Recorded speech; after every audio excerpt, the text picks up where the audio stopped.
Hello, I'm Nick. In this video I want to talk about one of the most interesting yet often overlooked AI tool called NotebookLM. If you are not familiar with NotebookLM, it's a notebook powered by a language model. Just as a regular notebook, it's a place to keep various notes and knowledge about a certain subject, but AI will help you to extract valuable insights from them. In product design, there are dozens of ways we can use NotebookLM to streamline design process. But for the purpose of this video, I will focus on two particular use cases. Starting with the most obvious, which is database for user insights. A golden rule of product design is to learn as much as you can about your users. The more we know about our users, their needs, the more relevant design we can create for them. But collecting and structuring data about our users can be challenging, especially when your product grows over time and data becomes outdated. But NotebookLM can help you with that. You can create a new notebook and upload all information you have about your users, so you can prompt NotebookLM to extract valuable insights from it. For example, I will add 3 transcripts of user interviews that I've conducted for my product, along with product specification. At the time of recording this video, NotebookLM can handle up to 300 sources. Sources are links to articles, PDF files, and links to YouTube videos. If for some reasons you have more than 300 sources, you can merge multiple sources in one document. For example, combine 2 PDF files, and NotebookLM will treat it as a one source. Once you upload the sources, NotebookLM will analyze them and create a headline for this dataset. The headline is very useful because it helps you evaluate whether the tool understands the nature of your sources and creates proper context. What I can do next is to interact with information sources I've provided to extract valuable insights. And here comes one of the great advantages of NotebookLM. In comparison to ChatGPT, it's less prone to hallucination. The tool operates only with the sources you provided. So, as long as these sources are reliable, the tool won't make up things. To demonstrate how it works, let me ask what focus flow is all about. The tool generates a very detailed description of my product, covered in areas like design goals. Another nice thing about NotebookLM is that when it provides answers, it also cites original sources, where it found the information.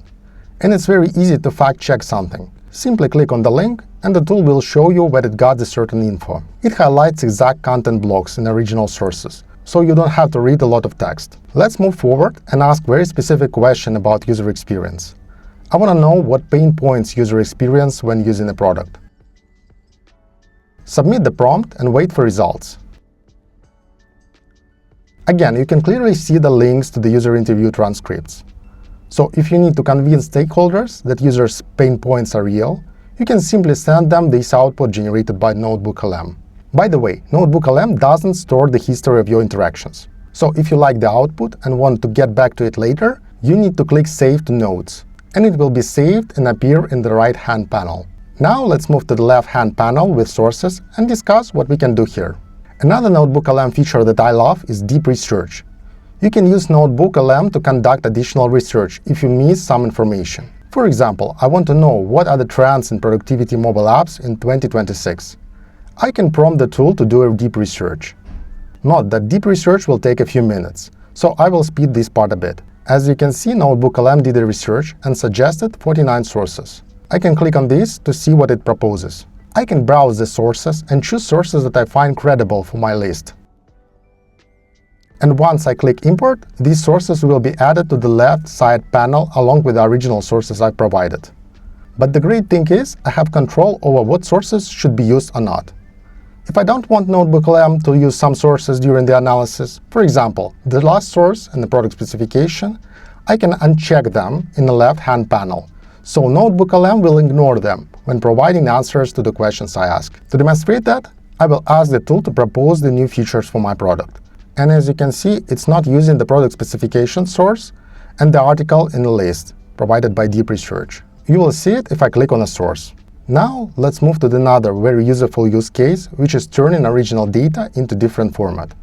So far, the tool offers 8 formats, and I find 3 formats from this list particularly useful. My favorite is Mind Map. Mind Map can help you better understand the nuances of certain area of product experience. For example, you can dig into a particular subject of user behavior. When you open Mind Map, you will see a fully interactive diagram. You can click on a node to expand it. For example, I click on a target audience and the tool will start digging into this area. It will update both the mind map and offer a text output, referencing the right sources. Next, let's focus on infographics. NotebookLM uses Nano Banana Pro to generate nice infographics, with readable and legible text, which makes such infographic highly valuable if you want to have a data artifact to share with your peers. For example, in my case, I will create a diagram for user pain points. Finally, you can create audio overview. This will generate a podcast-like audio with simulation a conversation between two people discussing your topic. I will play you the conversation so you will understand how it sounds. Blueprint, which lays out their goals and, just as important, their non-goals. And then we have three really illuminating interview transcripts from users: Sarah, a product manager; Michael Cerny's designer. Impressive, right? Now, that's not all. A nice thing about this format is opportunity to join the conversation and ask contextual questions and hear response in real time. And that's how NotebookLM can benefit your design process. If you have more examples of using this tool, please share them in the comments. Thank you for watching.